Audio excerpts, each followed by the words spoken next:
Good afternoon and welcome to today's graduation ceremony. I'm the graduation manager and I would like to run through a few protocol procedures with you ahead of today's ceremony. Firstly, please ensure that all mobile phones are switched off so it does not disrupt the proceedings. I kindly request all guests to be mindful of the velvet ropes and remain behind them for the duration of the ceremony. If you wish to take photographs, please stand where you are seated when your graduate is accepting his or her award. Official photographers are on hand for stage photography. Please do not stand along the middle aisles for photography. At the start of the ceremony, the national anthem of Malaysia and Australia will be played. Please stand and sing the national anthems. The lyrics are in the program book. When the graduate procession and academic procession enters the ballroom, please stand until advised to be seated. Remain seated for the duration of the ceremony until the academic procession and all graduates are leaving the ballroom. Guests are to remain standing until all graduates have left following the conclusion of the ceremony. Staff will indicate when it's time for you to exit along the aisles. Kindly proceed to level 10 where refreshments will be served. We have staff on hand should you have any questions.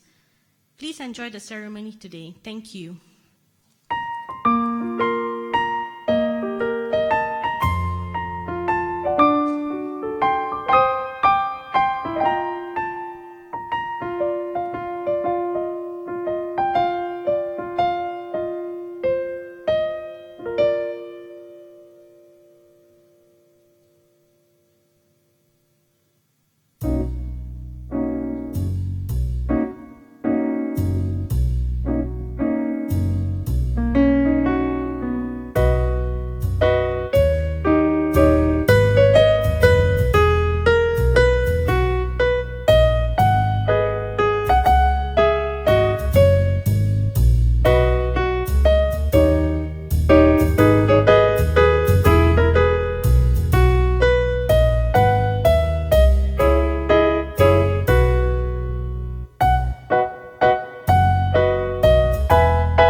Dear parents, please stand for the graduates' procession.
seated. Thanks.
Ladies and gentlemen, please remain standing for the national anthem of Malaysia, followed by the national anthem of Australia.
Ladies and gentlemen, please be seated.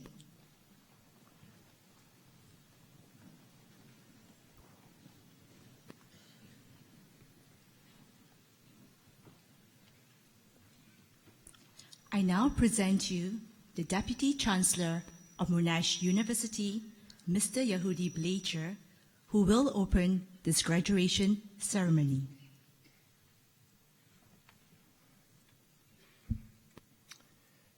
Graduates and guests, our guest speaker, Dr. David Quek, President and Pro-Vice Chancellor of Monash University, Malaysia, Professor Andrew Walker, distinguished visitors, members of faculty, it's my pleasure to welcome you on behalf of the Council of Monash University to this, the 1082nd graduation ceremony of the university.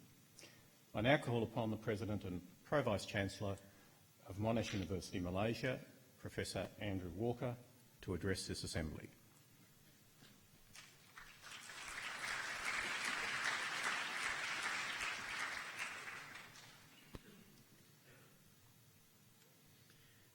Deputy Chancellor, our guest speaker, Dr. David Quek, graduates, colleagues and guests. Today is a day of celebration. To everyone graduating, I offer you my warmest congratulations. Today's ceremony is quite formal. We are staging a wonderful ritual that draws on centuries of academic tradition. But that formality doesn't signal lack of enjoyment or passion.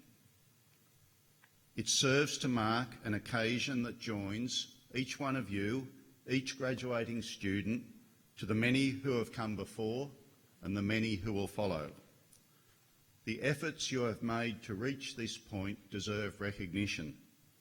These are not just the efforts of students. Families and friends are very much part of this collective achievement. Today, the university certifies that you have acquired the analytical abilities, the deep knowledge of your fields, and the capabilities that a Monash University degree implies. Those things are valuable, but we like to think that you have taken away more than this from your time here at Monash. We hope you have forged values that reflect the ones that this university holds dear. We hope that we have nurtured in you the love of discovery that is expressed in the university's motto, Ancora Imparo. Those words translate as, I am still learning, or I am still discovering. Now, most of you wouldn't have got here in the first place without a healthy intellectual curiosity, but your time here should have strengthened that determination to understand more of ourselves and of our world. More importantly, it should have helped you recognise that the lifelong pursuit of knowledge can be a powerful force for good. We also hope that your time here has raised the level of your ambition in a way that reflects the level of ambition of Monash University itself. Monash is now widely regarded as being one of the world's best universities. After only 6 decades, Monash University is now well entrenched in the global top 100. But that's not where our ambition resides. A strong reputation should only ever be a byproduct of ambition. What is important is the scale and usefulness of the challenges we have set ourselves.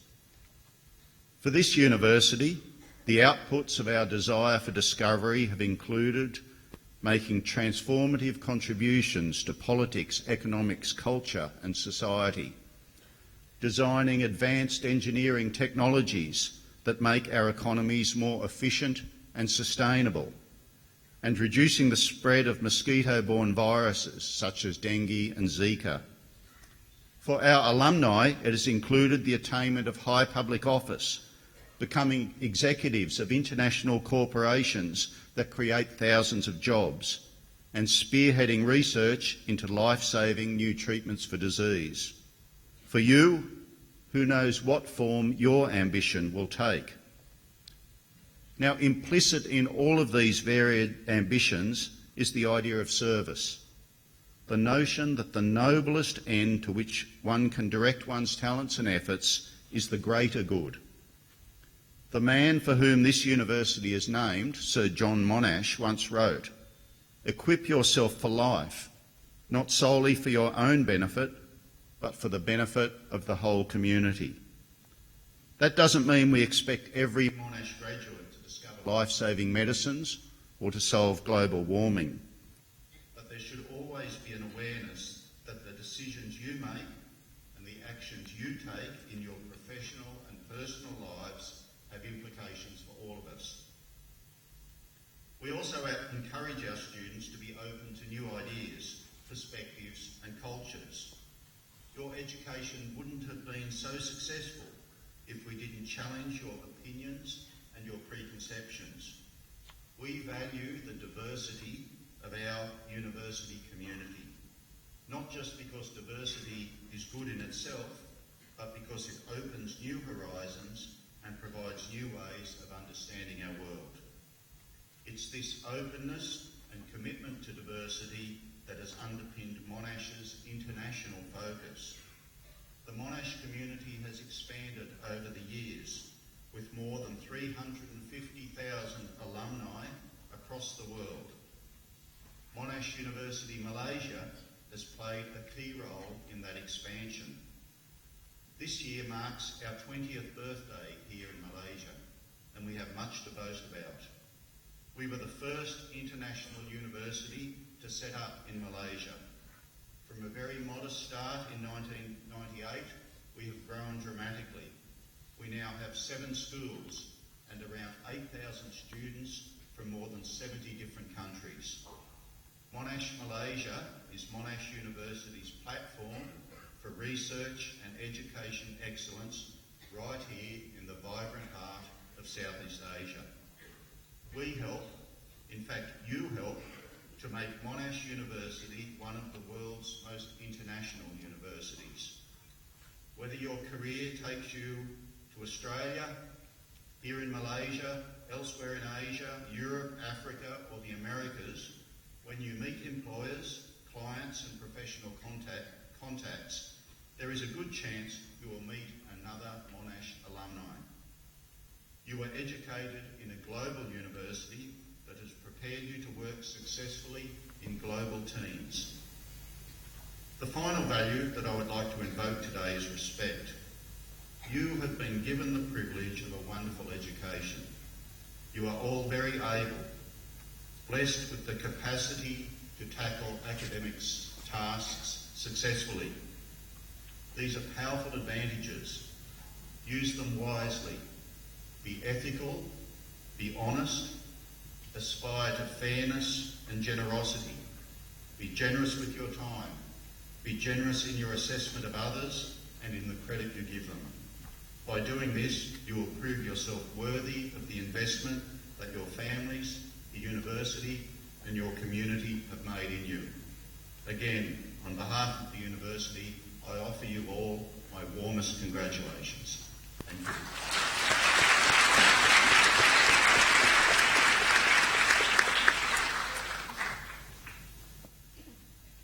Mr. Deputy Chancellor, I certify to you and to the Council of Monash University that all candidates now to be presented and those others listed in your copy of the graduation program have fulfilled the conditions prescribed by the Council of Monash University for admission to the degrees and for the award of the diplomas indicated in the program.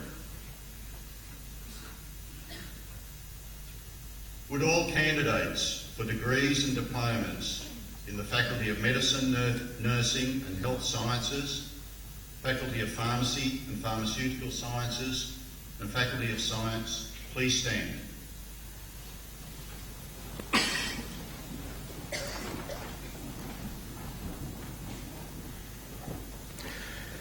Graduates, with the authority of Council, I admit you to the degrees and award the diplomas to which you're entitled.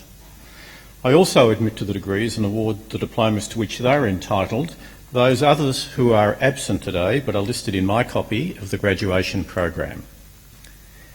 Graduates, as you now are, this moment marks an important milestone in your lives.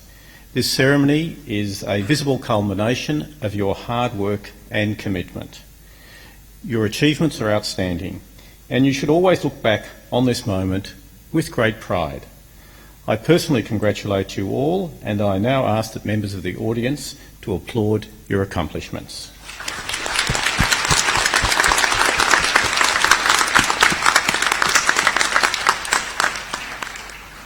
Please be seated.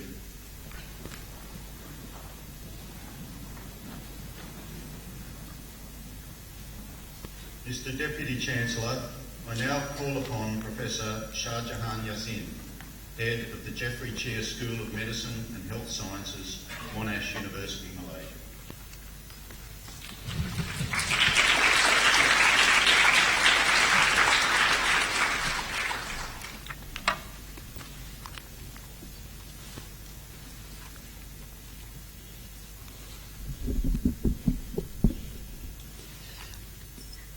I ask all graduates in the degree Bachelor of Medicine, Bachelor of Surgery honours to please stand.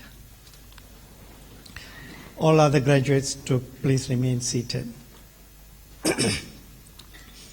I invite you to turn to page 25 in the Roman numerals in the center of your graduate program and to read with me the words of the Declaration of Geneva. Other medical practitioners who are present today are kindly invited to join us. I solemnly pledge to consecrate my life to the service of humanity. I will give to my teachers the respect and gratitude that is their due. I will practice my profession with conscience and dignity. The health of my patient will be my first consideration. I will respect the secrets that are confided in me even after the patient has died. I will maintain by all means in my power the honor and noble traditions of the medical profession. My colleagues will be my sisters and brothers. I will not permit considerations of age, disease, or disability, creed, ethnic origin, gender, nationality, political affiliation, race, sexual orientation, social standing, or any other factor to intervene between my duty and my patient. I will maintain the utmost respect for human life. I will not use my medical knowledge to violate human rights and civil liberties, even under threat. I make these promises solemnly and freely upon my honor. Please be seated. Mr. Deputy Chancellor, all graduates now to be presented to you will be greeted by Professor Andrew Walker, President and Pro-Vice Chancellor of Monash University, Malaysia.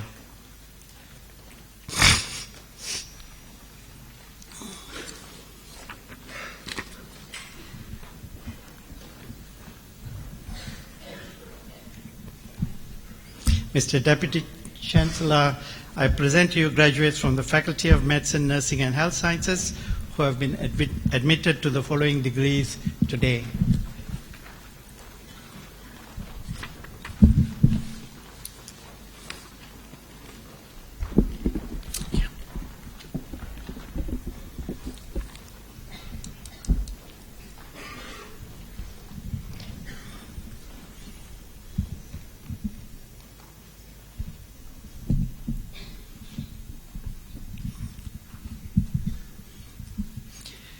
Muhammad Zafar Afzal,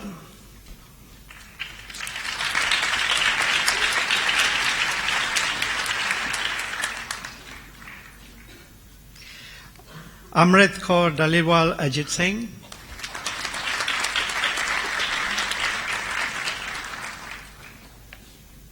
Muhammad Mubarak bin Amanullah,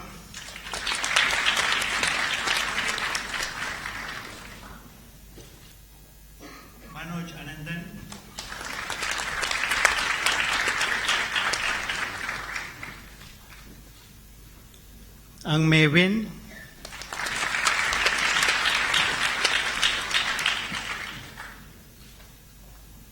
Adrena Ashlyn Benedict,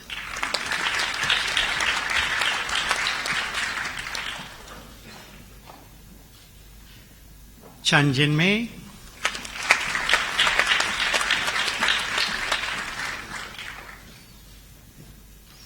Chan Kok Hung,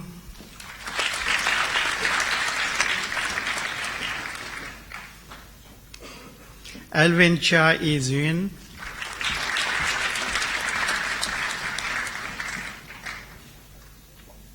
Chia Ki Wai,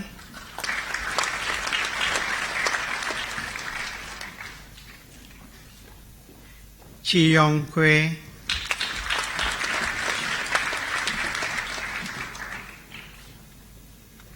Cheong Zian Pei,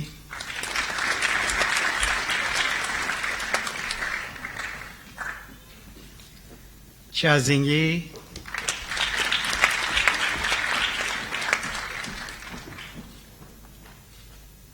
Chu Yulin,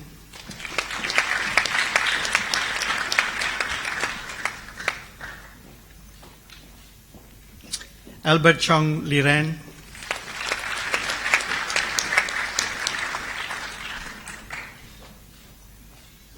Anderson Chong,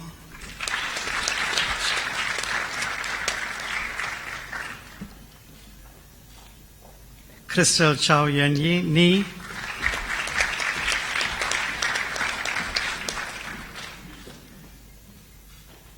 Samuel Chu Peng Kai,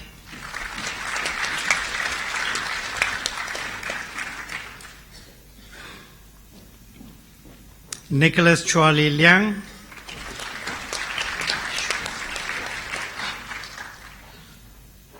De Yishan,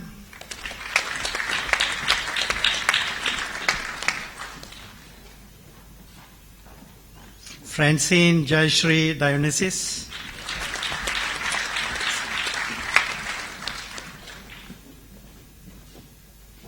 Yizin Ying,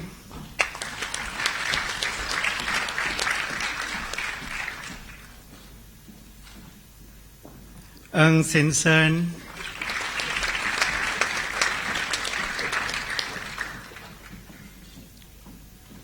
Gan Yin Yun,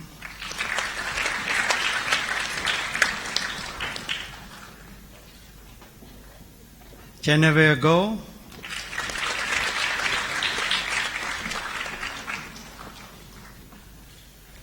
Go Jia En,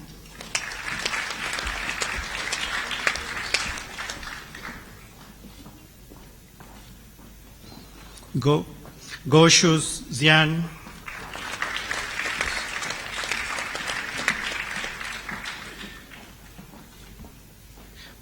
Go Su Yi,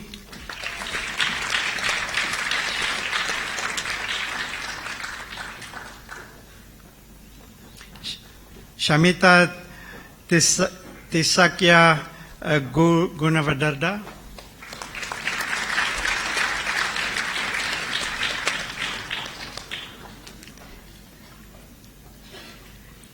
Shamila Gunasegaran,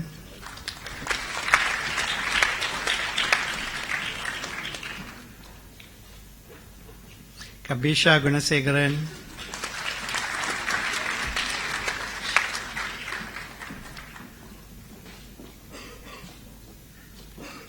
Han Shewai,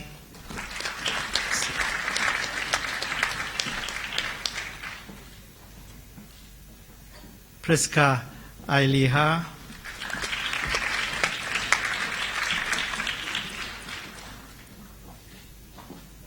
Harpit Kaur Harban Singh,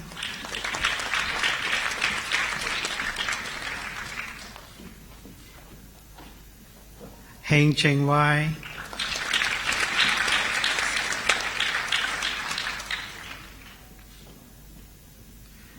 Nimani Vishana Hitiarachi,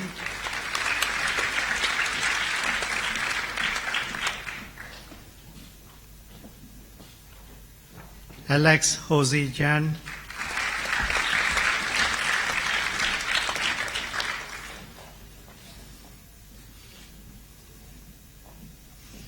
Hole Hua,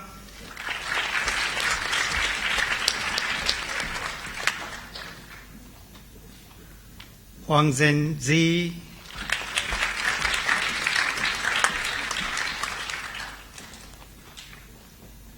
Q Pei-ing,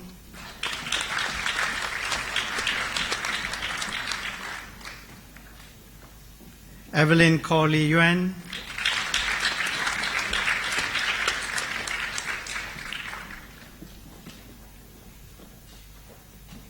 Kuyin Lee,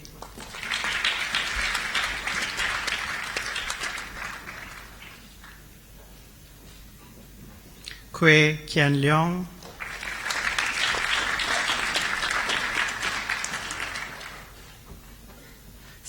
Sebastian Cozy Hao,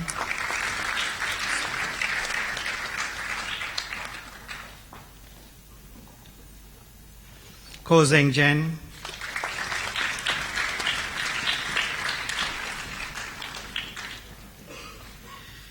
Lai Nai Liang Joel,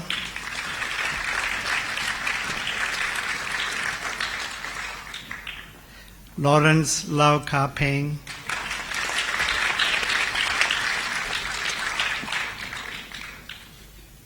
Joel Lee Xiang Lung,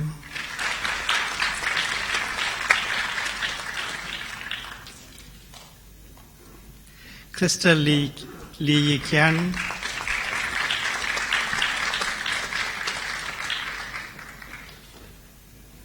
Damien Liu Wen Zian,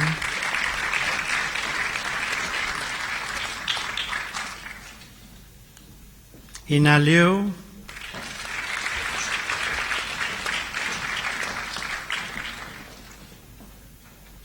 Liu Juan Kwang,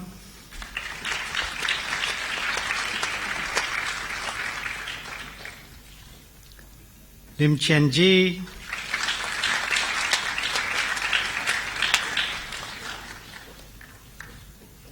Lim Jia Wei,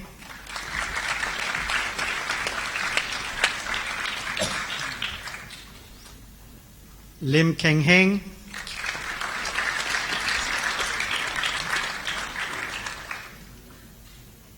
Stephanie Lim Yuan Eun,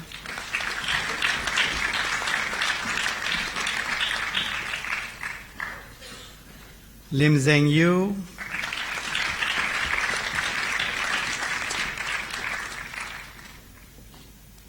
Lo Chia Hui,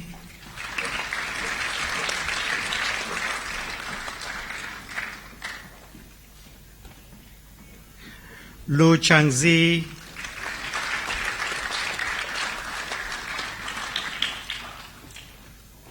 Lu Kok Hong,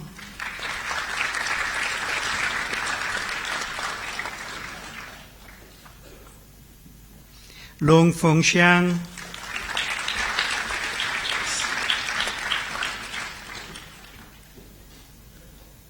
Beatrice Lo Wei Jin,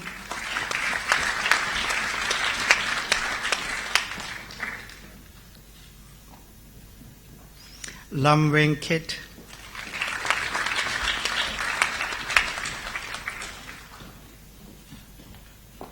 Rohadashini Mahendran,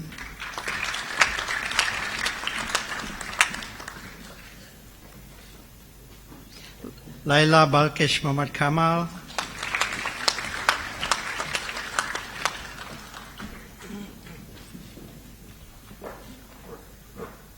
Ashwati Menon,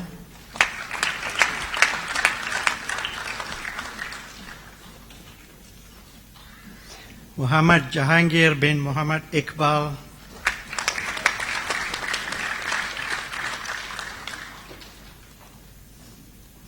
Niwani anak perempuan Morgan,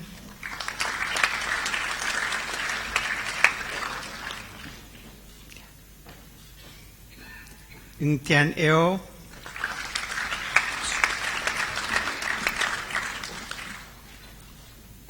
Ngo Sun Eun,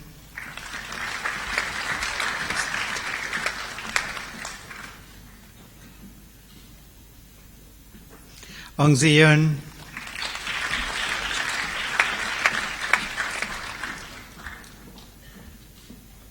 Ui Jun In,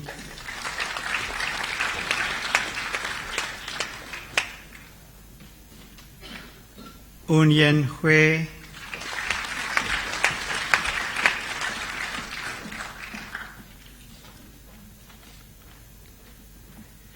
Kugnedran Analaki Parmuswan,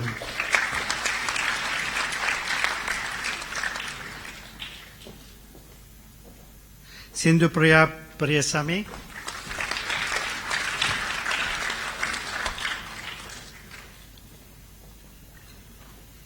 Matthew Sharman Peter Thomas,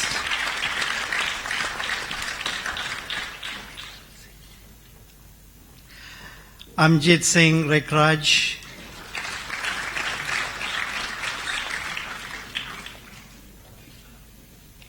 Mahalakshmi Poinuswamy,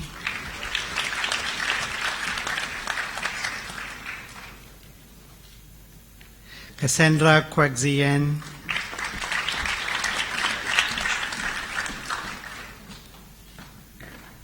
Keshwani Arpanaya,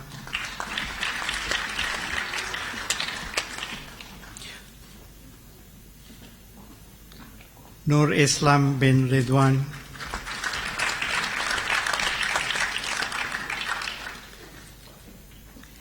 Pei Ling Shum,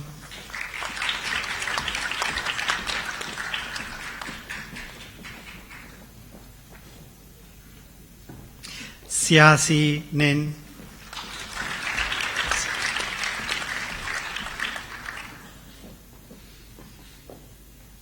Harpreet Singh Sidhu,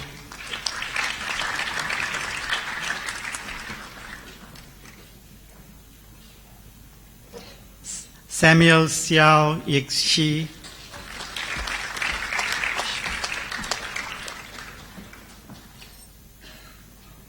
Vaishnavi Smith MM,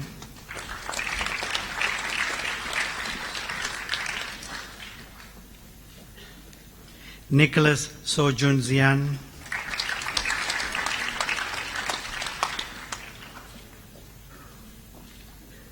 Sonia Alvina Anaprompan Stephen,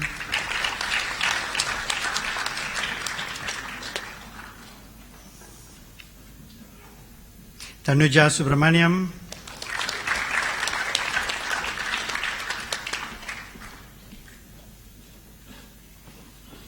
Tan Kia Hui,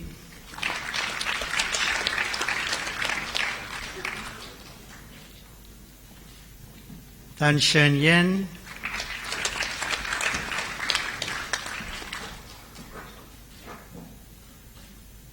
Suzanne Tan Mei Quinn,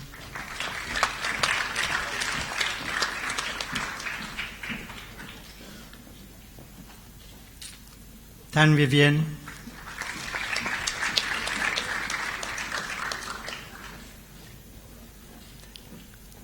Tan Yi Kun,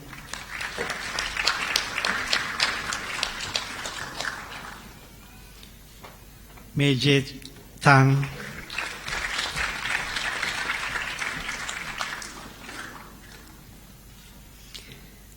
Teo Wei Hung,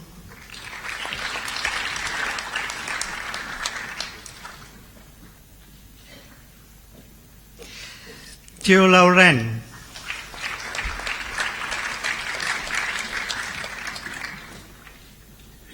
Tam Ying Ying,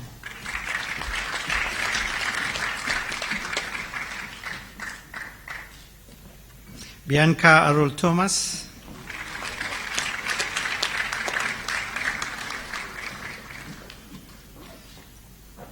Tong Yi Kun,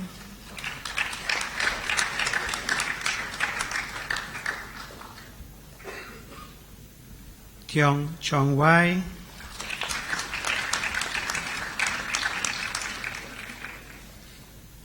Cynthia Tiong Jiao Ni,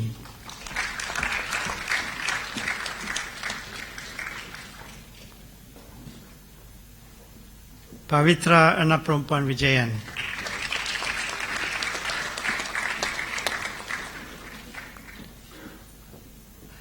Adam Wong Jiahao,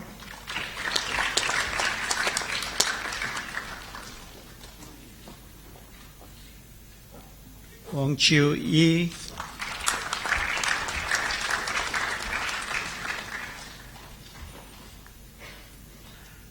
Eric Wong Peking,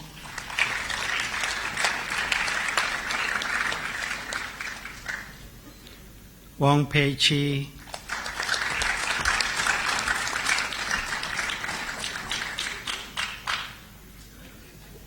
Yap Xiao Ling,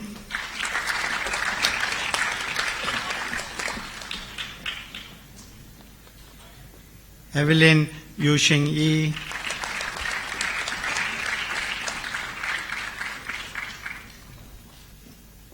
Muhammad Farid bin Zainuddin,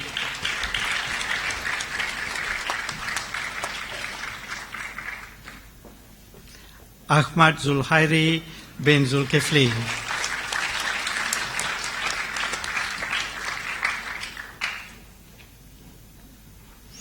Bachelor of Biomedical Science, Iraj Atigale Chandrasekhara,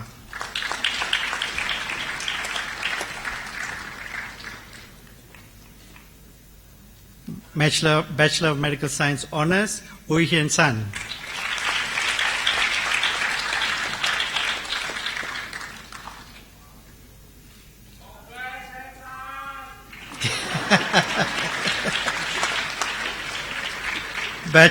Bachelor of Psychological Science and Business, Lubna Ali.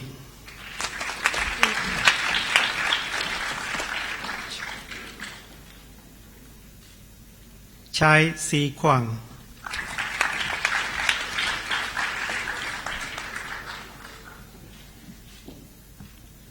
Christy Chong Chin Yi.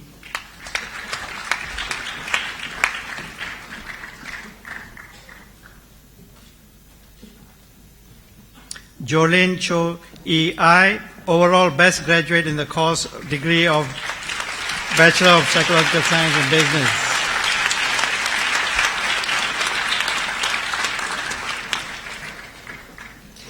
Celine Ganchi Cheng.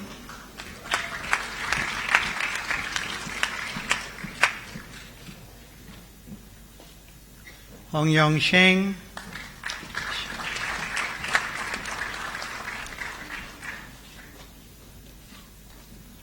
Alicia Mei Lee.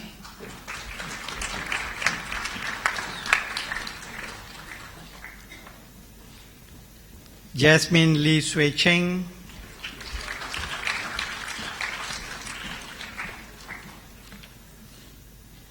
Joey Liu.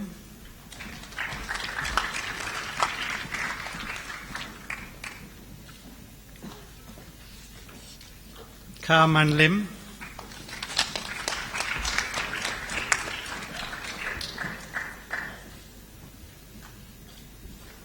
Uy William.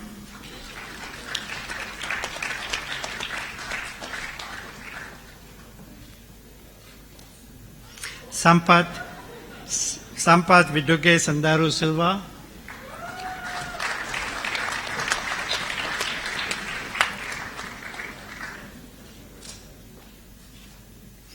Tanja Zen.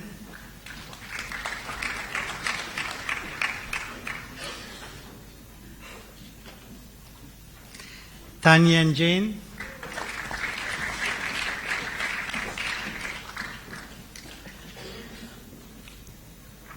Natalie Tezin Lee.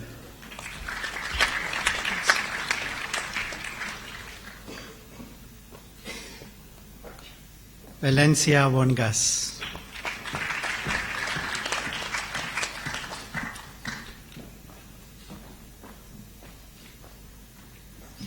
Bachelor of Psychological Science and Business, Psychology Honours, Kong Lee Woon.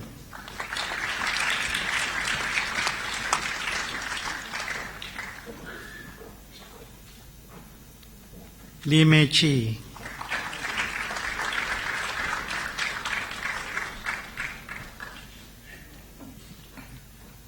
Master of Nursing, Maratush Soliha.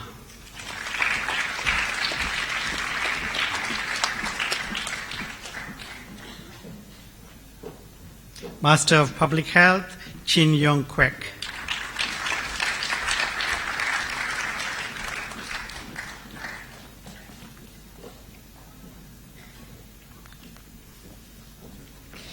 Doctor of Philosophy for research title Targeting NDM Producing Klebsiella Pneumonia, Optimizing Novel Combinations with Polymyxin, Dr. Nusaiba Abdul Rahman.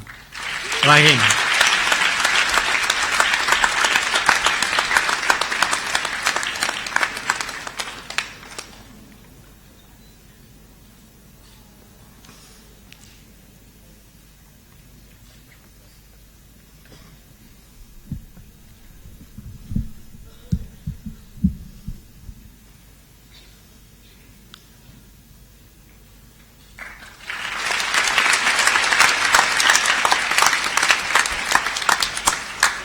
For research titled The Biological and Physiological Impact of the Removal of Middle Molecules Using a New Type of Polysulfone High Cutoff Membrane During Blood Purification, Dr. Rafida Atan.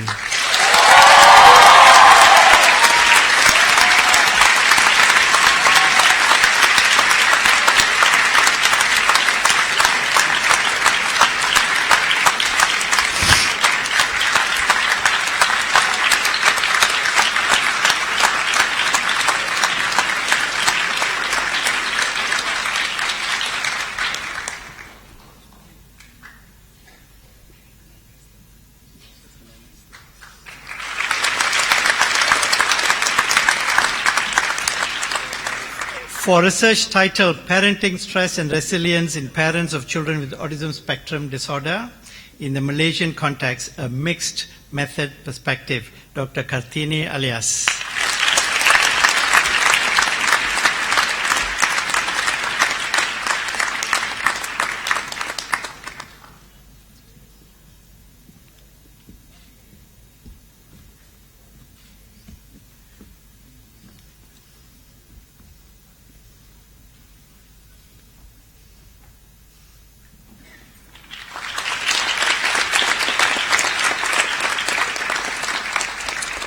For research titled Targeted Delivery of Small Interfering RNA Against Oncogenes by using pH-sensitive nanoparticles to inhibit breast cancer cell proliferation and survival, Dr. Noor Izyani Kamaruzaman.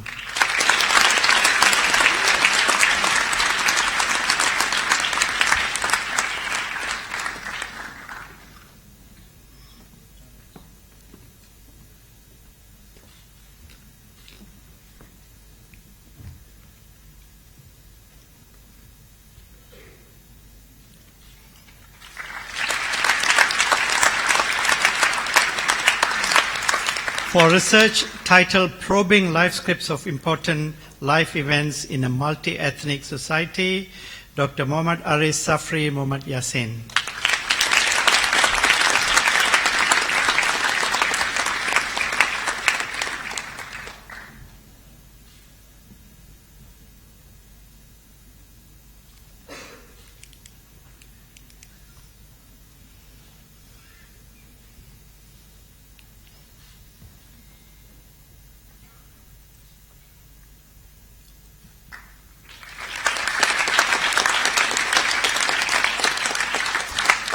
For research titled Functional Characterizations of Cyclins in Plasmodium falciparum, Dr. Siti Noor Fatima Muhammad Shahabuddin.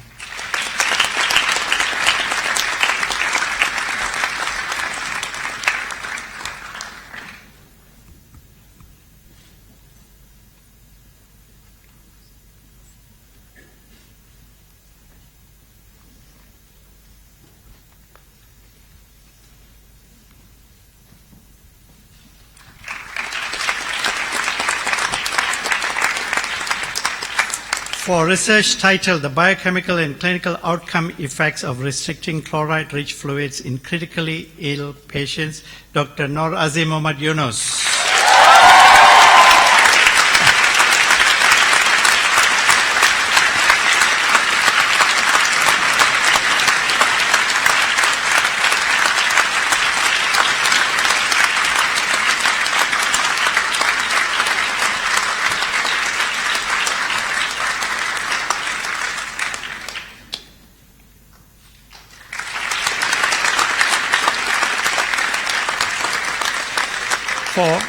For research titled Pre-Hospital Care in Indonesia, Preparation of Nursing Workforce to Deliver an Ambulance Service, Dr. Suryanto.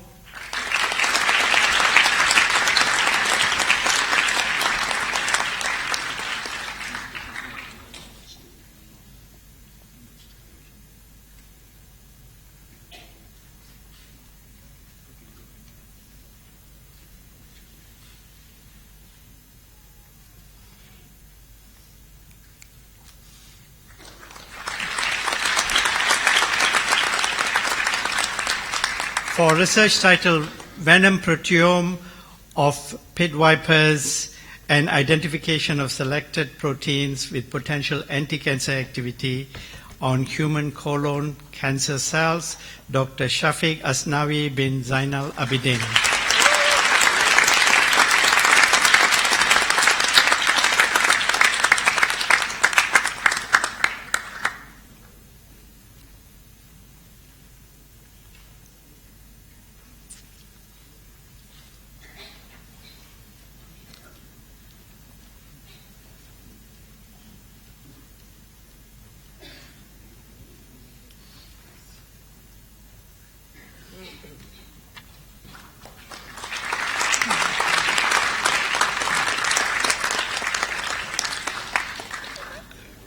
Mr. Deputy Chancellor, that concludes the presentation of graduates from the Faculty of Medicine, Nursing and Health Sciences.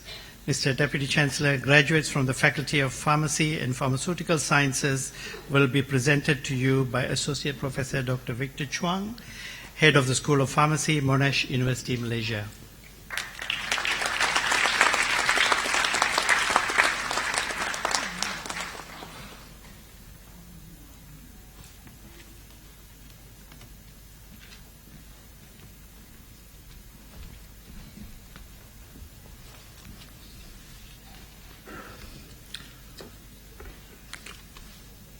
Mr. Deputy Chancellor, I present to you graduates from the Faculty of Pharmacy and Pharmaceutical Sciences who have been admitted to the following degrees and award of the following diplomas today.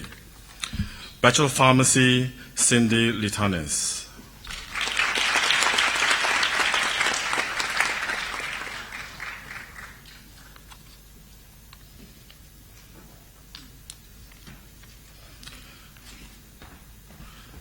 Bachelor of Pharmacy with Honours, Chai Wen Ang.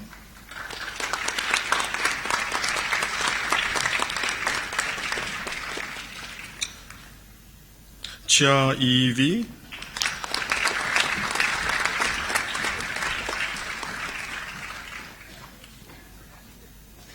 Chiu Xie Hyun.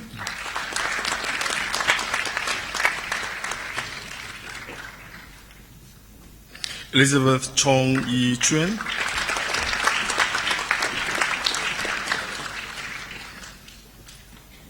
Chong Xin Chi.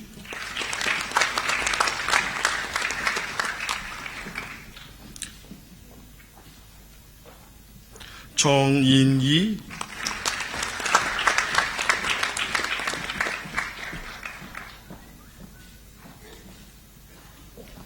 Hu Li Ming.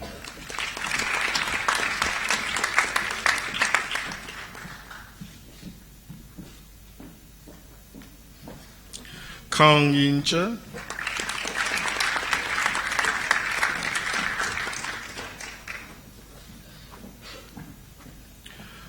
Daryl Ku Yi Ming.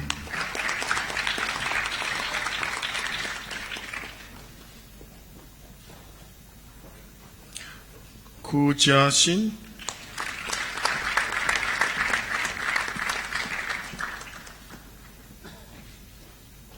Man Yi Lao.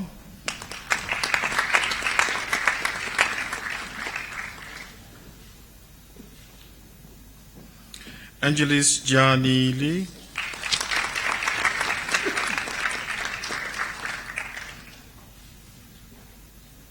Nyit Yi Liu.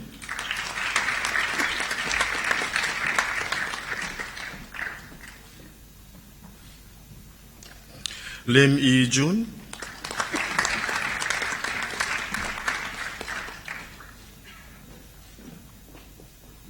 Lim Mi Chen.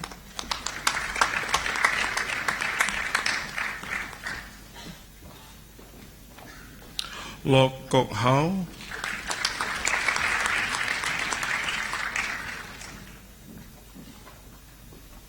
Lu Yin Min.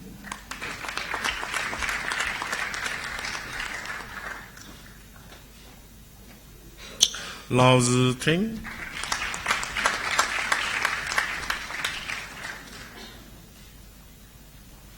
Ma Chen Chen, overall best graduate in the course of the degree of Bachelor of Pharmacy with Honours.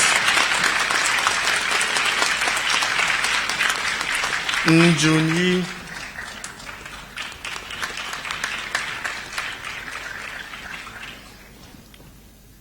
Ngan Yik Ho.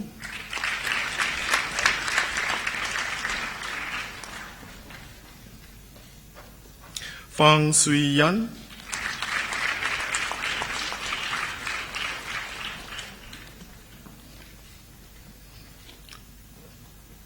Hua Jun Jae.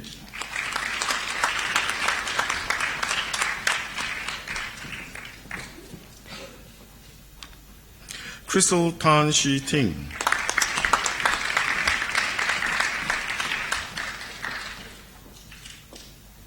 Tan Van Hong.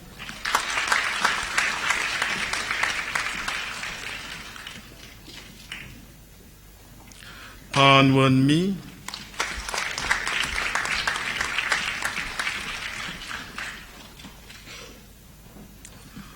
Tan Yi Ling,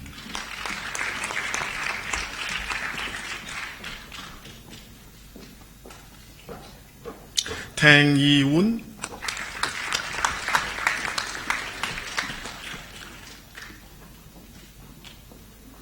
Deng Zhi Wen,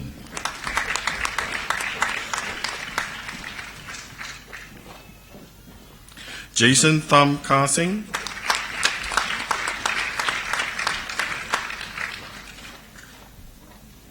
Sharon Ting Sing Yi,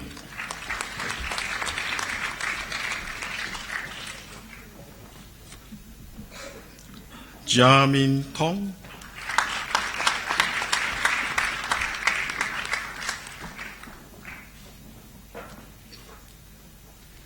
Wong Yin Xuan,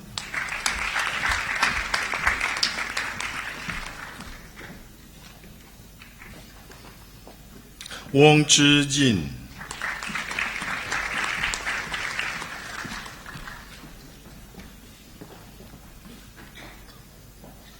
Yap Jun Xiang,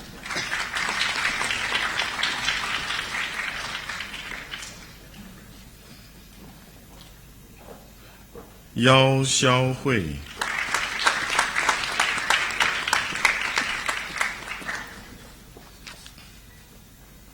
Mr. Deputy Chancellor, that concludes the presentation of graduates from the Faculty of Pharmacy and Pharmaceutical Sciences. Mr. Deputy Chancellor, graduates from the Faculty of Science will be presented to you by Associate Professor Emily Gore, Head of the School of Science at Monash University, Malaysia.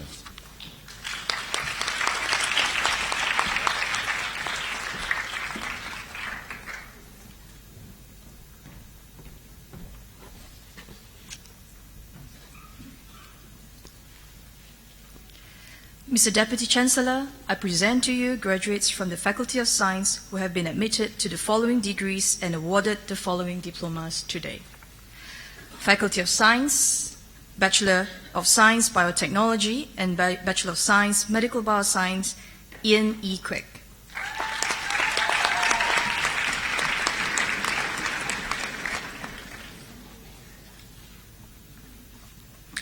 Su Chun Lai,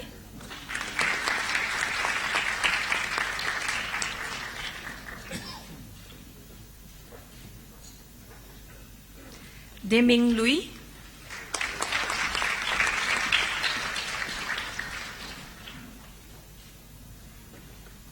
Tian Yu O,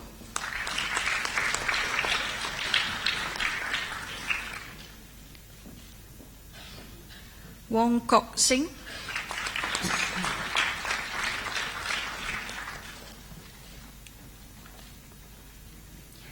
Yi Suk Han,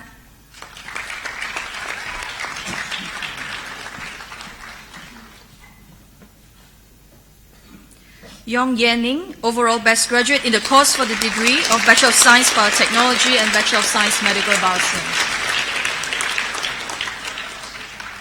Bachelor of Food Science and Technology, Junwei Jonathan Chan.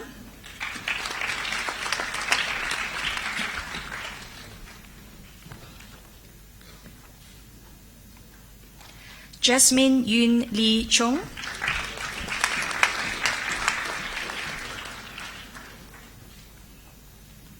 Jia Mei Chow,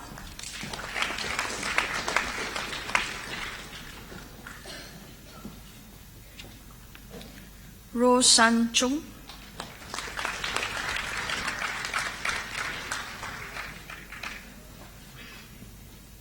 Long Chao Xun,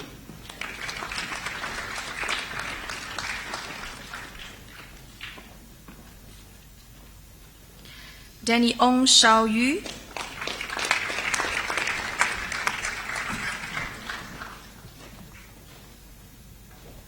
Xiao Minghui Marcus,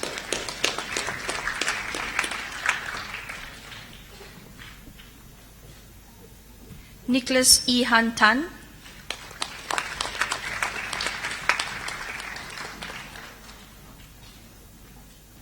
Tan Yi Lin,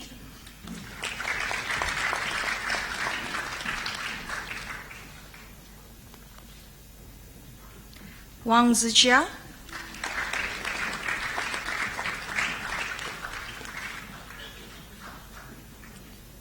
Hui Wun Yap.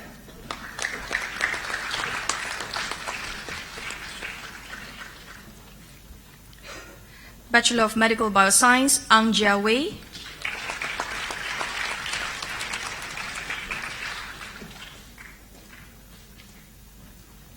Mary Crystal Taniegra Katakutan.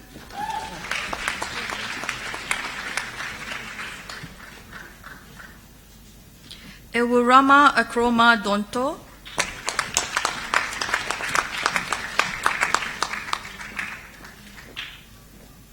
Bibi Arzina Asrifun Idun.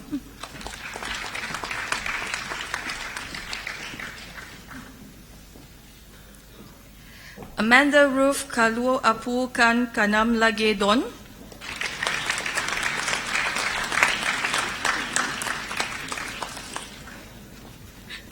Si On Leong.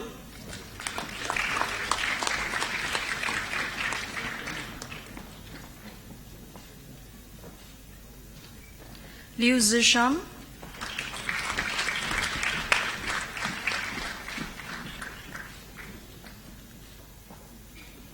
Lim Hui Ting.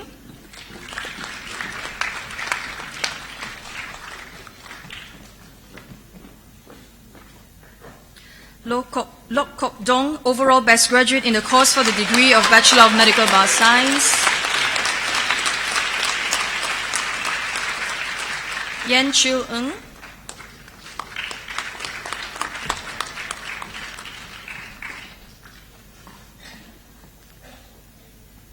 Janine Anika Ralawata.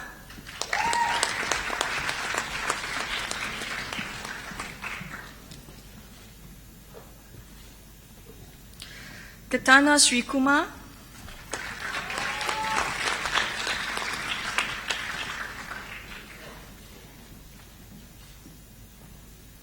Jenny Xiao Hui Tan.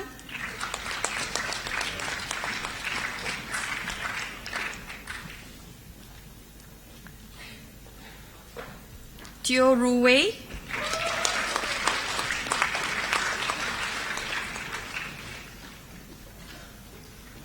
Richard Wee Ziting.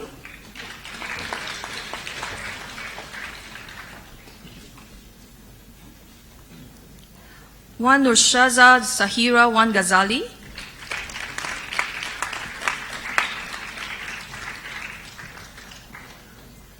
Calvin Christopher Williams Fernandez.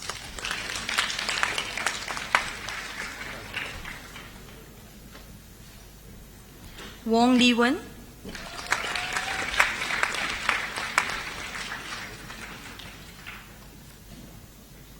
Aaron Emmanuel Xavier.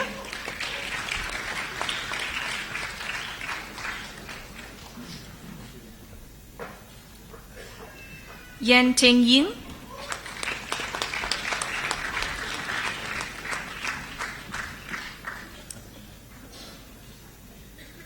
Catherine Yomanda.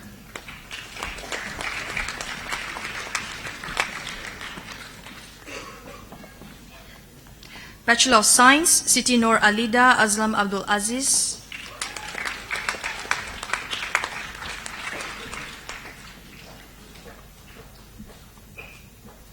Ang Shin Hui.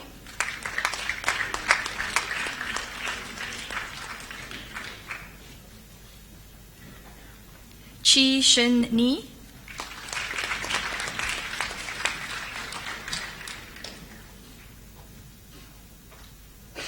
Jasvin Singh Chima.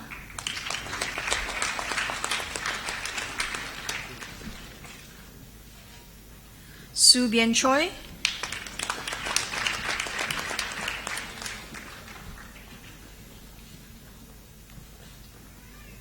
Ha Ziying, overall best graduate in the course for the degree of Bachelor of Science.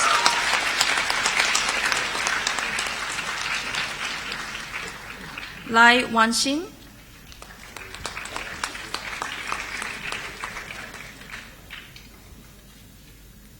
Li Ka-yi.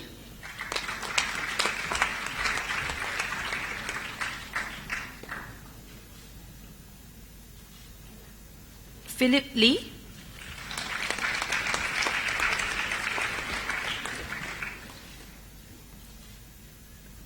Li Shini,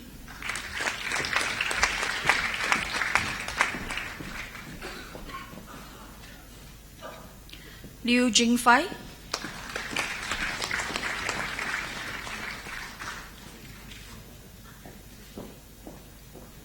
Fiona Jiasin Lim,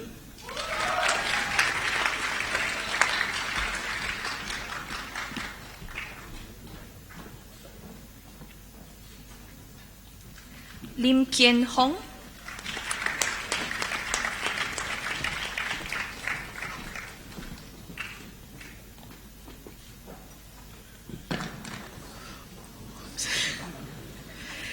Annabelle Eiling Mew,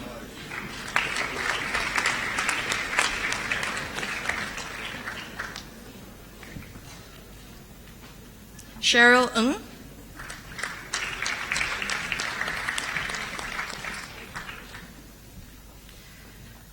Sailendra Nair Ramakrishnan,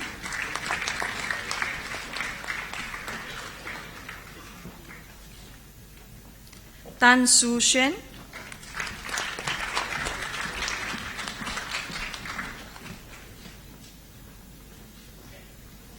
Wo Chui Ling,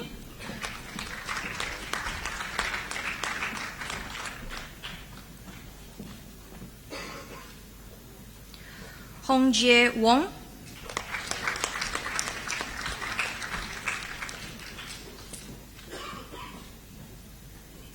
Darren Wong Chi Kwa Hua,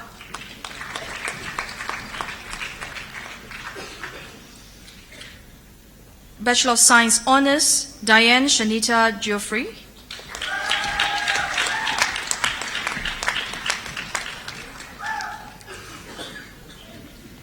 Zi Yin Ko, overall best graduate in the course for the degree of Bachelor of Science Honours.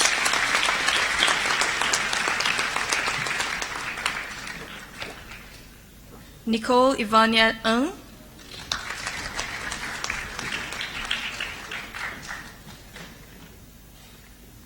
Jia P. Sam,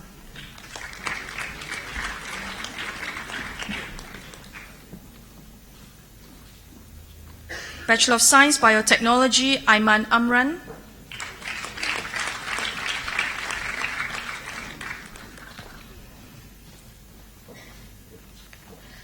Indra Ganesan,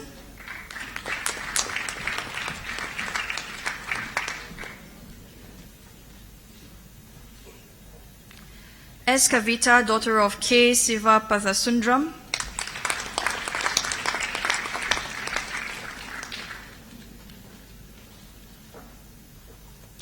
Leondi Prima,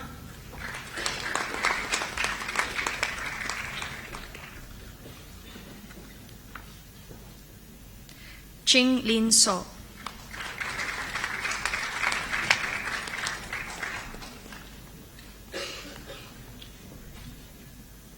Bachelor of Science, Food Science and Technology, Teo Si Min,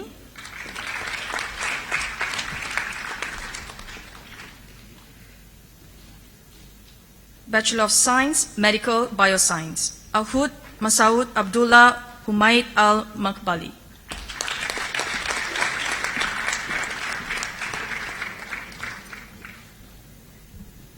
Mariam Salim Asaif Al-Rawahi,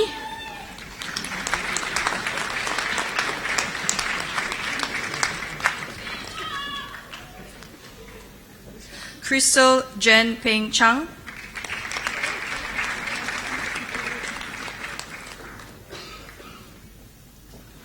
Ling Ling Ho,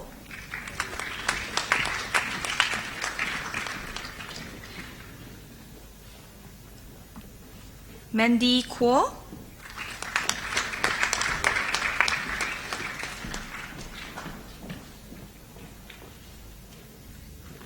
Seong Kyung Lee,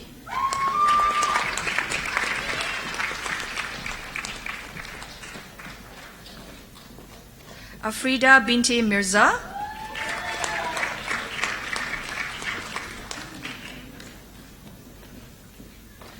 Kurukula Arichige Don Marisha Randini Nanayakara,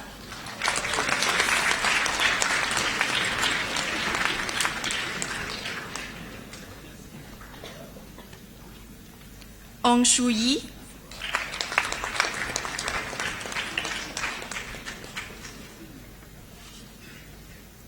Raymond Seong Jim Wei,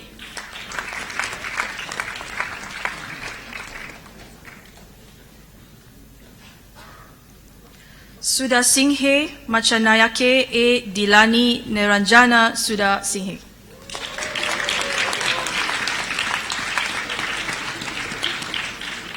Tan Chin Hui.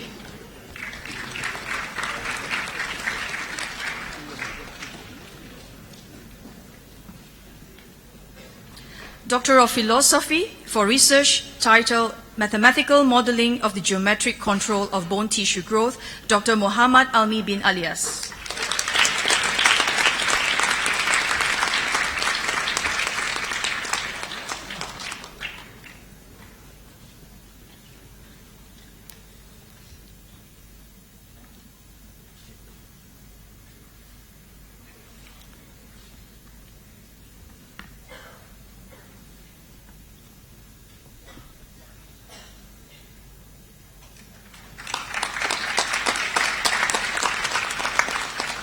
For research title Planobacillus triphase MST1, a novel antimicrobial producing bacterium, Dr. Oh Yung Kit.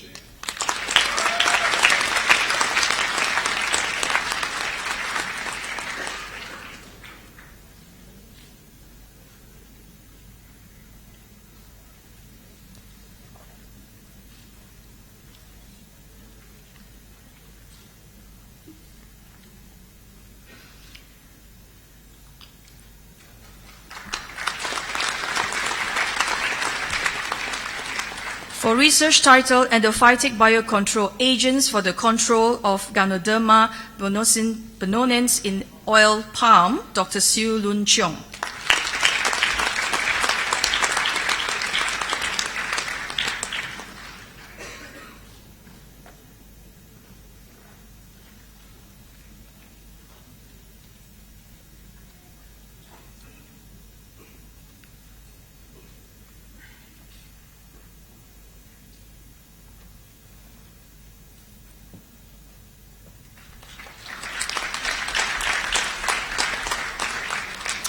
For research title, Cloning, Expression and Characterization of Xylonases from Planobacillus species isolated from landfill leachate, Dr. Zi Chen Patrick Chua.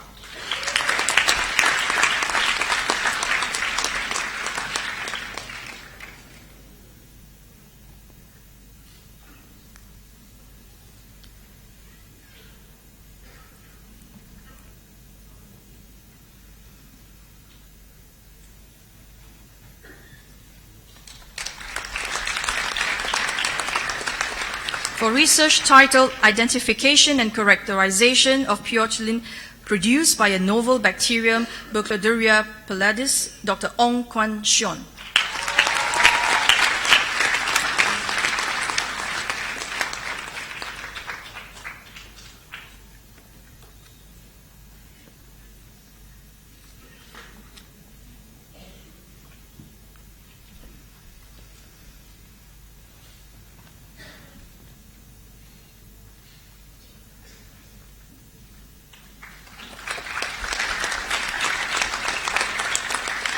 For research title, Improved Bacterfaction Method for Enhanced DNA Delivery Using Invasive E. coli DH10B in Human Cells, Dr. Alvia Sultana.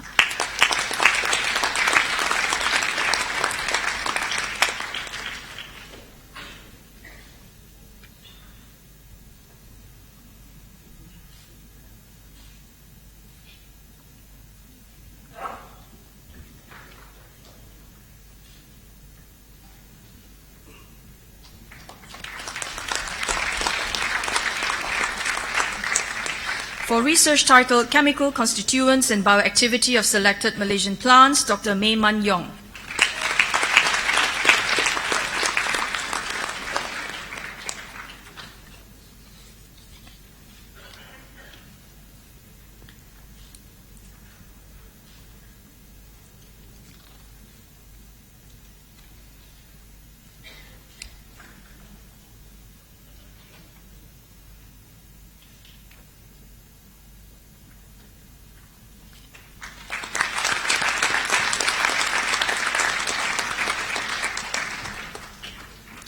Mr. Deputy Chancellor, that concludes the presentation of graduates from the Faculty of Science.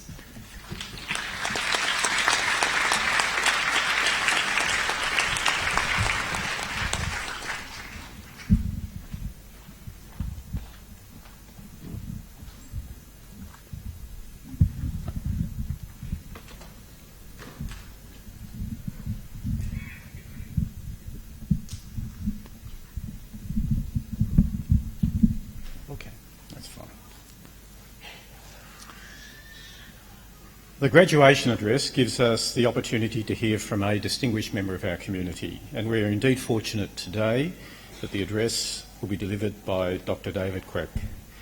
Dr. Quek is a senior consultant cardiologist at the Pantai Hospital in Kuala Lumpur. He graduated with a Bachelor of Medicine and Bachelor of Surgery from the University of Malaya in 1979. And later underwent cardiovascular medicine training at the Middlesex Hospital, the National Heart Hospital in the United Kingdom. He's a fellow of the Royal College of Physicians of London, the American College of Cardiology, the European Society of Cardiology, the American College of Chest Physicians, National Heart Association of Malaysia, the Academy of Medicine of Malaysia, and the Asian Pacific Society of Cardiology. He was awarded an honorary fellow of the Academy of Family Physicians in Malaysia in 2010. Dr. Quek returned to Malaysia and served at the National University of Malaysia and the General Hospital in Kuala Lumpur. He left public service for private practice in 1991, where he was appointed visiting consultant cardiologist to the Asunta Hospital and Pantai Hospital. A prolific writer, he's published more than 50 research papers, contributed book chapters, written 2 books and co-written 5 books. He's also the editor of the quarterly cardiovascular journal of the National Heart Association of Malaysia, Pulse. As a cardiovascular specialist, Dr. Quek has taught in various programs locally and internationally. He's a firm believer in medical professionalism, ethics and health policy issues, and an advocate of patient safety and higher medical professionalism standards. He's also been elected Medical and Dental Advisory Committee Chairman of the Pantai Hospital in Kuala Lumpur from 2012 to 2014, and he's been re-elected 5 times to the Malaysian Medical Council. He's a respected leader in his field. Dr. Quek has many awards to his name. Amongst these are the annual lecturer at the Malaysian Orthopaedic Association in 2010, the Rotary Paul Harris Fellow in 2010, the Malaysian Medical Association Annual Rater in 2014. He's also completed an 8-month healthcare management executive program at the Harvard Business School. When he's not working, he also enjoys photography, reading, writing, and a good bottle of wine. So please join me in welcoming Dr. Quek to deliver the graduation address.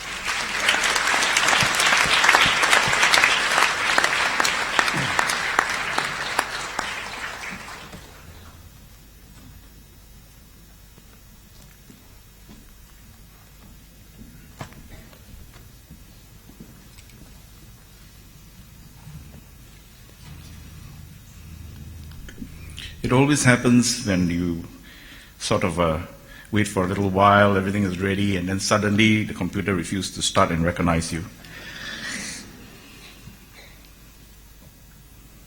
Just give me a few moments. In the meantime, I think you have gone through a very solemn presentation. Congratulations to all of you.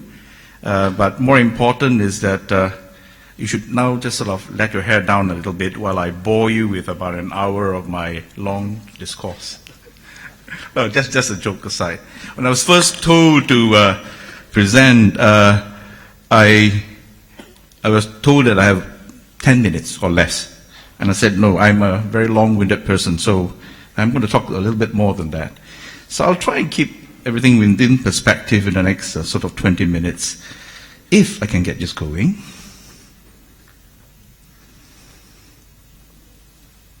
Okay, it works.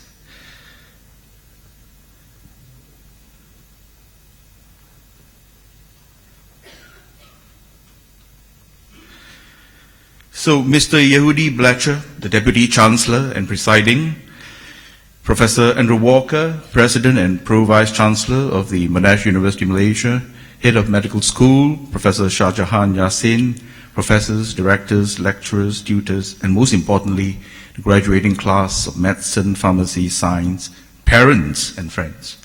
It's not just an honor, but a very distinct privilege to have been invited to give this graduation address.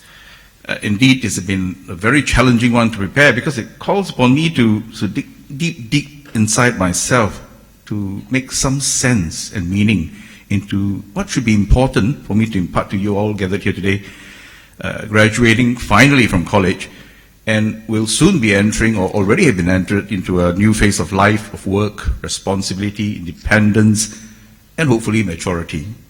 My claim to fame as to why I'm giving this address was a kind invitation by your head of medical school, Prof. Shah Jahan Yassin, who also hails from the same alma mater as I, the University of Malaya, and on behalf, of course, of Monash, Malaysia. In fact, the fact that I'm perhaps a little bit older and maybe a little bit more experienced than most of you graduating here today may have played a small part in why I've been invited. So I would venture to add that your carefree student days, are over. And a new real world of challenges awaits you. So I'm truly honored to share some thoughts with you. As have been pointed out, I've had a pretty harried life. I've been quite busy. I've been relatively full in terms of my activities. And I want to tell you now that it actually leaves me with precious little time to reflect, to breathe, to sigh, to wake up and smell the roses, so to speak. So clearly I need to do this more often, so please invite me for more of this commencement address. Preparing this has been a welcome diversion for me, because it gives me a time to reflect and to re-envision my thoughts on life and living. Indeed, for most of us with a somewhat successful career, we've become too accustomed to simply plodding along. We are swept along by the relentless current of life and work, and very occasional sprinkles of play, joy, and fun thrown in. What's life all about? In hindsight, one wonders whether this is all enough. What is really life all about? We're so absorbed in our work, our collateral activities, centered mainly around ourselves when you just think about it, and maybe your immediate friends and your family. We're so engrossed in this never-ending mundane flow of living that sometimes we fail to think about our lives, where we are going, where we're heading, our true vocation. We don't look at our relationships. We forget our parents. We forget our relatives, our family. We forget what our true goals are in life. I think it's sometimes just a little bit too late to think about it. But as one grows older, it seems that our days are becoming shorter. So when I engage with some of you younger members of the medical fraternity, young doctors, scientists, marketers, salespersons, I'm actually impressed and somewhat envious of your enthusiastic advocacy of this so-called work-life balance, as if it's a dirty word for people like us. I'm a little bit unnerved that the Generation Y increasing lack of commitment towards one particular job. Among the doctors here, you're fixed. But for the rest of you, the world is a big, wide ocean out there.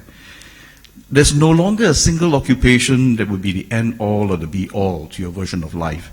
And no one is expected to work until you drop. No one is willing to be just a cog in the wheel and the grind of society's inexorable sort of a drudgery day in, day out.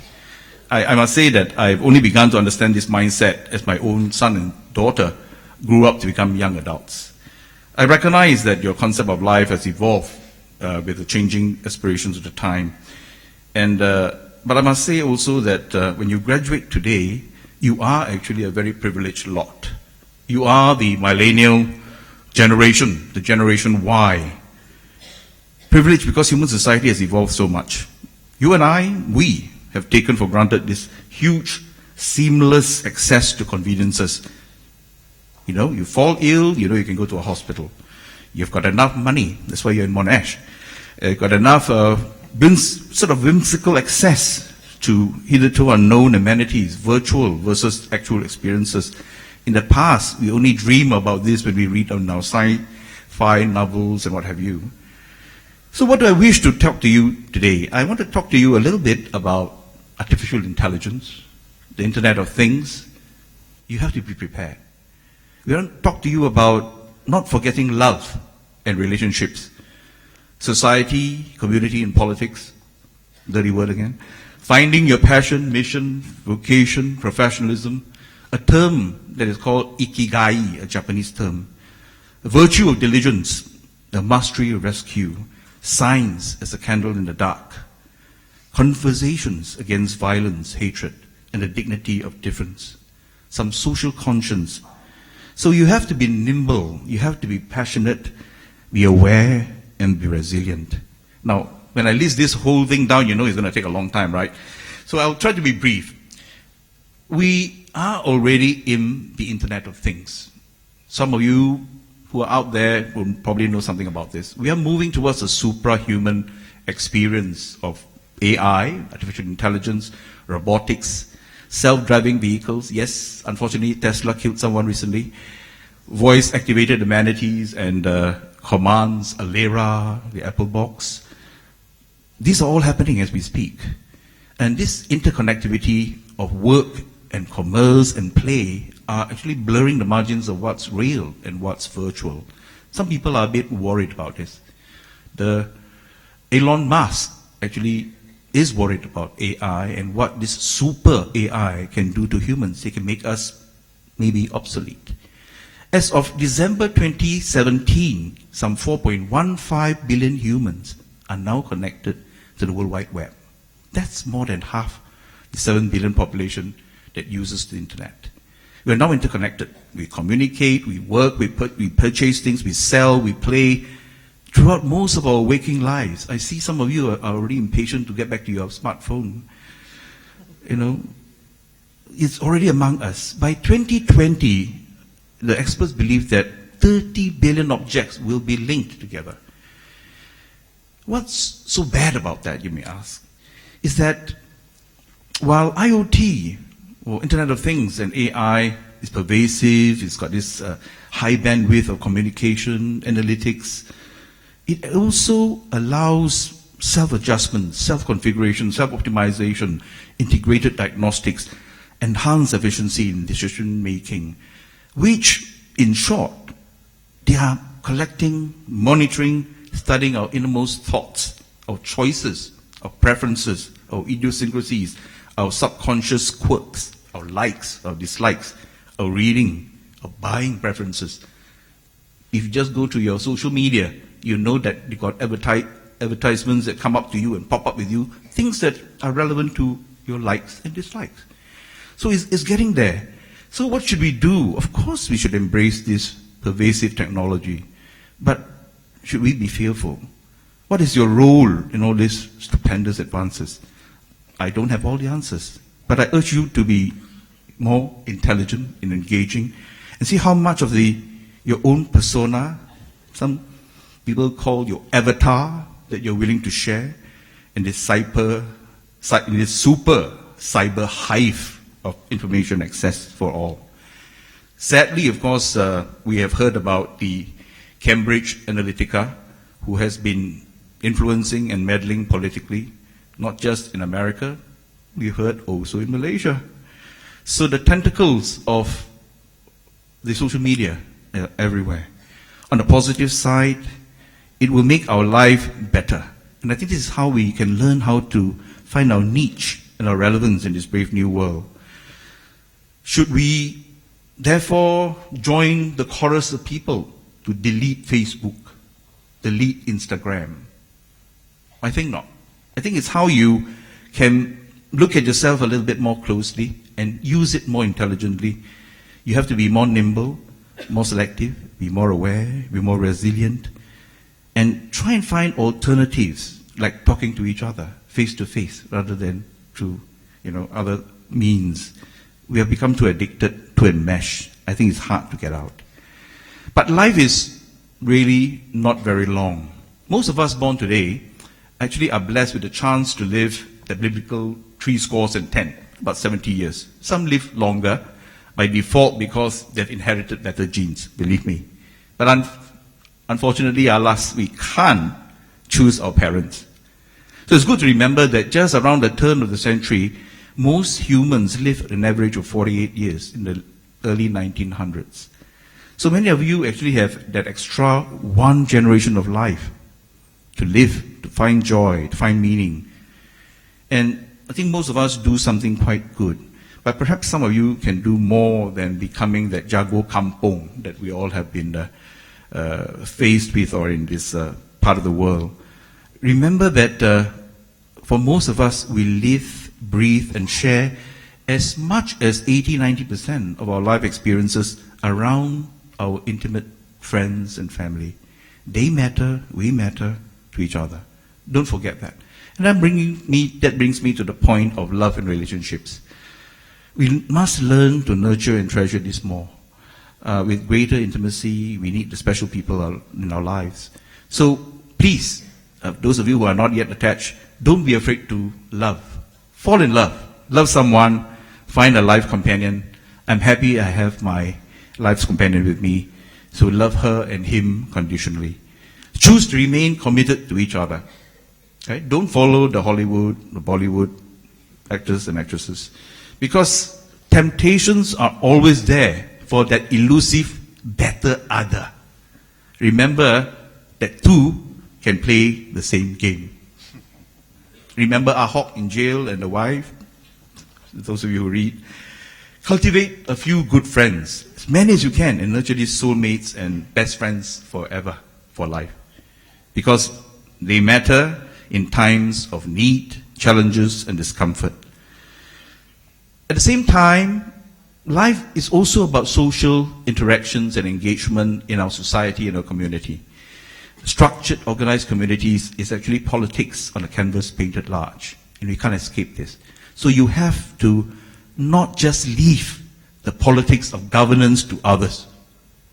You must not forget that we collectively are those who had elected or let elect the worst examples of Machiavellian excesses, political buffoons, and corrupt leaders. This apathy has beset many nations around the world today. We have our own MO1. The Americans have their Trump card POTUS. Gutter human aside, some of us lead and manage fraternal and professional groups and find great satisfaction. I've had my fair share. All right? So I think with the elections looming, please do your duty and choose the government and the future that you want. It's very important. It is said that in America, children born in families in the bottom 20% of incomes have only a 1% probability of making it into the top 5% of incomes in their lifetimes, whereas wealthier people have a 23% chance of making it. That's 1 in 100 versus 1 in 4. When I look at you today in Monash, because partly it's a private university, you belong to that 1 in 4. Don't squander this God-given opportunity. So to succeed, as have been pointed out earlier, you must have ambition. I was a high achiever in school, but I'm sure most of you are as well. I was pretty focused on what I wanted to do, and I'm one of the few Johorians who actually stayed back in Malaysia, whereas half my friends emigrated to nearby Australia and beyond. So they say the rest is history, and today, unfortunately, you have to listen to me. I've led many physician societies, including the MMA. I've been very vocal. I've been also elected to regulate our fellow physicians, some of you, empowered to reshape some health policies and regulations. I have good friends here in the Medical Council. Professor Anwar Zaini is a good friend. To be sure, the value of this apex level of Maslow's hierarchy of needs is an important self-esteem booster. If you're an ambitious character like me, it is important. But believe me, these sort of self-actualization accomplishments are fleeting and transient. It's good while it lasts, and very often they will soon be forgotten. So nothing is permanent in this world. So for those of you who think you can be immortalized by your work and contributions in voluntary and professional organizations, be forewarned, you will be forgotten. Indeed, we are all dispensable. And one's experiences in life should not be based on just those personal moments and achievements. It should be the journey that I think you should make worth living. Carpe diem, meaning seize every day of your life. Do something worthwhile. Have some historic punctuations in your lives that could count plenty when you look back. It's all that matters really in the long term. So, my take on life is when I'm asked, do I have any great personal icons that I aspire or that I admire? I said, I don't admire military grades or conquests. I've always preferred to celebrate creative human geniuses, rare benevolent beings, because they end up giving us the so-called institutional memories, the cultural the memes, timeless beauty, transcendence, sublime experiences, humanitarian legacies. And it helps us move beyond mankind's innate bestial nature. So we must go away from Hobbes' poor, nasty, brutish man, short-lived and fearful of the dangers of violent death. So, Kovadi, millennials among us here, where are you going with this in your life? That brings me to this point. What is the reason you get up in the morning? What is your reason for being? There's a Japanese term for this. It's actually a meld of two words. Iki, meaning life, and gai, which describes value or worth. And ikigai is often described as a Venn diagram of four overlapping qualities. What you love, your passion. What you're good at, your vocation. What the world needs, your mission. And what you can be paid for, your profession. For the Japanese, this is interpreted slightly differently. The income part is sort of blurred out.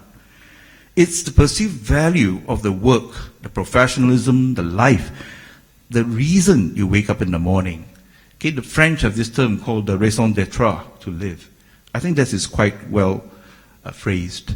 I think for the practicing Christians, maybe among Jews and Muslims as well, there's a thing called the purpose-driven life. This is anchored upon the belief of God and benefiting from His grace and blessings. I think of this as the innate hunger within, if one thinks about it, as our own purposeful focus, our soul-inspired sort of vision, mission. Okay, and we can crystallize our deeper inner calling. We harness and utilize all your learning, the education, the technical, professional training, and our life experiences, and we assimilate them together. Not just for our own well-being, but towards societal expectations and benevolence. So remember that you don't do things just for yourself. Remember your families, remember society. We need to find more meaning. But money isn't everything, okay? Truth be told, most of us won't be happy even if we reap huge monetary rewards. I'm sure I can't speak for Mark Zuckerberg. He's got $72 billion at last count. But even in staunchly capitalist USA, it's been found that when you earn beyond an annual income of around $100,000 per year, the happiness index actually plateaus. You get more problems. And we are now living in a world where there's a lot of social isolation. There's desperate loneliness that have caused a lot of drug overdose deaths, depression-associated suicides. Remember, my generation, Elvis Presley, Marilyn Monroe, Michael Jackson, Prince, Amy Winehouse, Whitney Houston, Robin Williams, Linkin Park's Chester Bennington. Some of these are your icons, your singers. So wealth without purpose is meaningless and unfulfilling. And you need to question what else remains. Now, Dan Buettner, author of Bull Zones, say that think of three, right? Your values, the things you like to do, the things you're good at. Then overlap it together and make this your ikigai. Wharton management professor Adam Grant asserts that what makes and motivates employees to perform better is doing work that affects the well-being of others. It may surprise you to know that most of us actually like to see how other people are affected by our work, our interests. We all cherish some meaning in what we do. I call this a kind of a selfish, self-interested altruism, a self-affirming benevolence. This is my take of what's my ikigai in life. Involvement and service to leadership and mentorship in various educational, fraternal, and professional societies that collectively improve the humanity around me. Now, Ikigai is not just a phrase to think about. In fact, they did a study called the Osaki study, where they looked at 43,000 Japanese community of Osaki and studied them for 7 years. During this time, more than 3,000 people died. And what is interesting is that they found that those who have not got this good, well-defined sense of Ikigai actually had a 1.5 times higher chance of dying than those who did. So, when you have your sense of worth, your Ikigai, your purpose-driven life, you can also live longer. But we talked about passion. Is passion what it's all about? Well, Panasonic founder Konosuke Matsushita thinks that we should value virtue of diligence more. Work hard, be more focused, be more skilled to do whatever you do. By all means, be passionate. Have a passion for life, your pet interest. But having passion alone is not enough, and it's often overrated. Okay? In fact, Mark Cuban says that if you follow your passion, this is one of the greatest lies in life. This is bad advice. So in order to be the best, he says, you have to put in effort. The one thing that you can control is effort. So follow your effort instead. Malcolm Gladwell, in Outliers, gives this 10,000 hour rule. 10,000. That means about 10 years. That's the time you can become a world-class expert in anything. The difference, he says, between a good violinist and a virtuoso comes down to ambition, passion, but having the discipline to put in the requisite time and commitment to follow through. So you all need to put in at least another 10,000 hours, 10 years of effort to master your skill. Every one of you. Atul Gawande, the famous surgeon and media commentator and author, takes this a step further. He says, you need to learn to cope with failures, overcoming odds, in order to define true success. So he says the difference between triumph and defeat is not about the willingness to take risk. It's about the mastery of rescue. In fact, he found that when the University of Michigan did a study on why some hospitals do better than others in terms of reducing surgical complication rates, the complication rates were the same. But what they did better, Cleveland, the Mayo, Johns Hopkins, is that they were able to rescue failures from becoming a catastrophe. So in other words, you need to recognize some of these things a little bit better. So you can actually rescue failures, overcome them through learning, experiences, planning, resilience. Turn failures into triumphs. Become a master of rescue. I want to come back to one of my favorite authors. He's now dead. It's Carl Sagan. He calls science as a candle in the dark. We live in a demon-haunted world, okay? And we are now being mired into a lot of world of pseudoscience. Okay? We must learn to be more questioning. You cannot Google for anything and everything in the internet. Remember, Google, Bing, Yahoo are all algorithm-based search engines that thrive on profits of advertisers, marketers, and the more you pay, the more you get to the top. So they may not all be useful information. So there's a lot of folklore, chain letters, e-messages, pseudo-profundity, easy cures to everything, new age mumbo-jumbo, aroma here, aroma there, urban legends of natural foods, fads. But we are too gullible and too trusting. So learn not to be so lazy. Check, cross-check. Learn from the science that you've learned from Monash University. Okay, remember that science is actually a body of thought that proves hypotheses wrong. It's about refreshing and perfecting a system of thought that approaches a final universal truth, but that would almost be impossible to be proven wrong. But at the same time, we never quite reach there. So remember to check your factoids. Don't be gullible. Our short attention spans doesn't sort of help us. Okay? So don't abandon the science that we've all been taught. Don't just rely on the simplistic face value of uncorroborated internet. Apply and hold on to the rigors of the scientific method that have been taught during your college years here in Monash. I finally want to end with this discussion on conversations. This is a lovely book called The Dignity of Difference, written by the Chief Rabbi of the United Kingdom, Jonathan Sacks.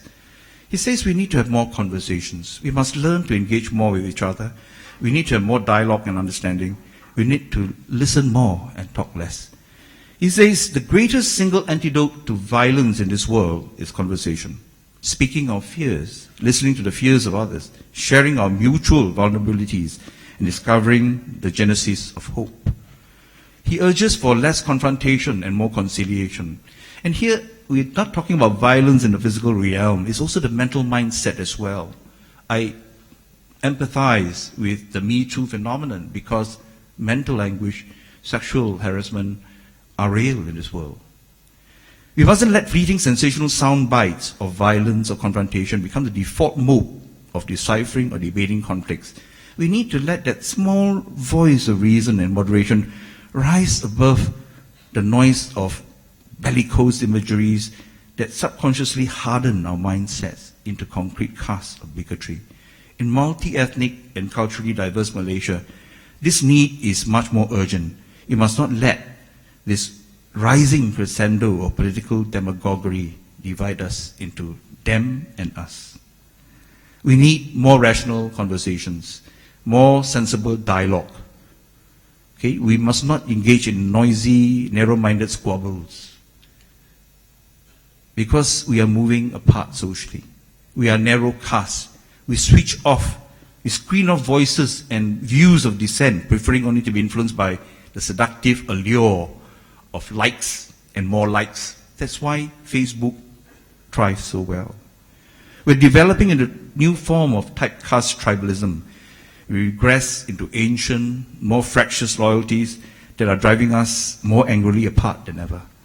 We sanctify the them and us position that's making us more narrow-minded, more biased, more racist, more fundamentalist, more extremist in views. I hope you, as millennials, you from Monash University, especially in the science community, can lead the charge for greater tolerance among mankind, beginning here among Malaysians.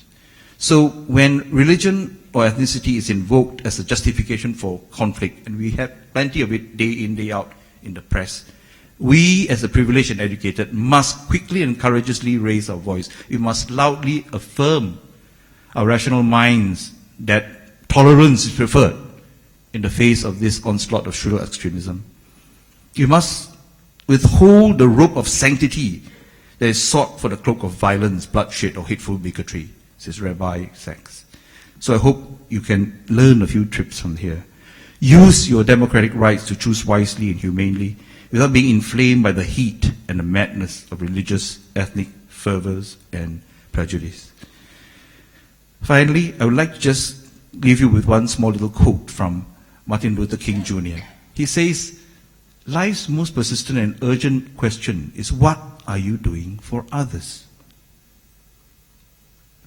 Every man must decide whether he will walk in the light of creative altruism or in the darkness of destructive selfishness. The function of education is to teach one to think intensively and to think critically. Intelligence plus character. That is the goal of true education. Nothing in the world is more dangerous than sincere ignorance and conscientious stupidity. Darkness cannot drive out darkness. Only light can do that. Hate cannot drive out hate. Only love can do that. And finally, just for the more modern among you, I'm quoting Jerry Young. He's a bit more generous. And I quote, "Don't worry, it's a long life. You don't need to rush to be or to do something. Your job is to walk into the unknown and see what happens. Take your time, learn and enjoy something from each job. Layer it on and pass it along so others can benefit from your wisdom.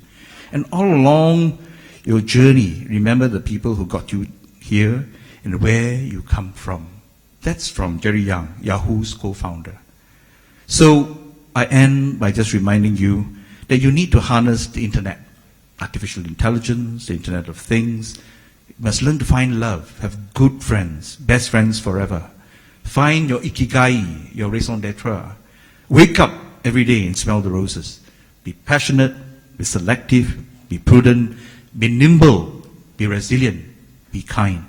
Do your little bit for others and leave behind something good for society. Thank you for your attention.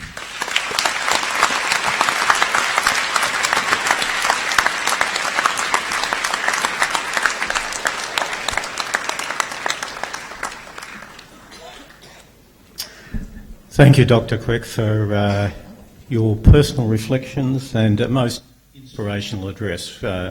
Lessons from life, which I'm sure the graduates will take with them in the years ahead. Graduates, as you leave the ceremony, remember that you're not leaving the university, no matter how far you may move away from this place and this time. As alumni of the university, you are joined to it and to each other by a link that cannot be broken and we very much hope will be strongly maintained. I urge you to keep in touch with your relevant alumni group. The alumni page in your copy of the graduation program is a guide to what we have to share with you wherever you may be. In congratulating you on your achievements, I particularly want to acknowledge the contribution of your lecturers, supervisors, tutors and the professional staff of the university. The contribution they've made in ensuring your presence here today. It's not always possible to give public recognition to their hard work and their dedication, but I would ask that you now take this chance to show them your appreciation by a round of applause.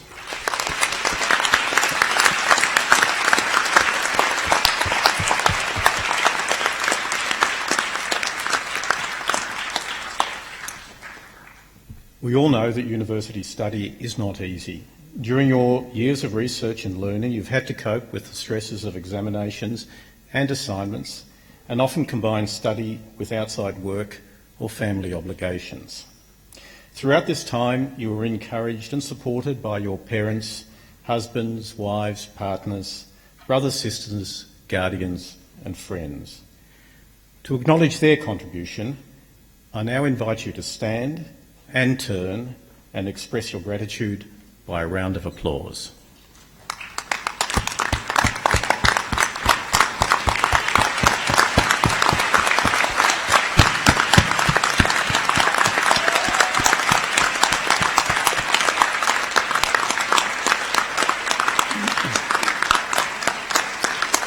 Thank you. Thank you, and please be seated.